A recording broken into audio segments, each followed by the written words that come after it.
Merci. La parole est à Bérangère Abba. Merci, Monsieur le Président, Mesdames et Messieurs. Le fait que, selon l'ADEME et Énergie Partagée, un projet citoyen à gouvernance locale génère, entre autres bénéfices, 2 à 3 fois plus de retombées économiques directes pour le territoire sur sa durée de vie qu'un projet privé classique est une information essentielle, en particulier pour les élus qui souhaiteraient implanter de nouveaux projets ou valoriser le foncier de leur territoire.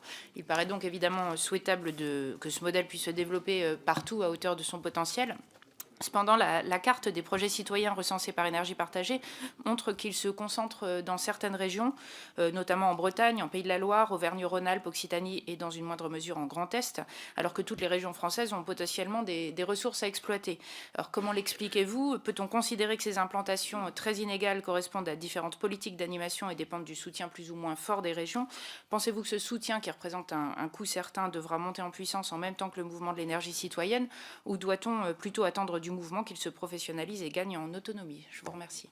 C'est toujours lié à la disparité régionale et à la question que vous posiez, madame, concernant la cartographie des projets citoyens et le fait que finalement, il y en avait dans certaines régions, moins dans d'autres.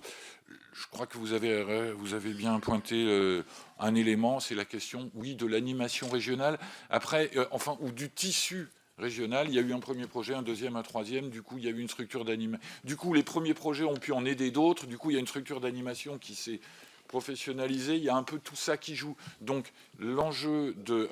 déjà, le choix qu'a fait l'ADEME depuis plusieurs années de soutenir un centre de ressources nationales qui est porté par Énergie Partagée, et ensuite le fait de pouvoir mettre en place des structures d'animation au plus près du terrain, oui, c'est un levier important de notre point de vue.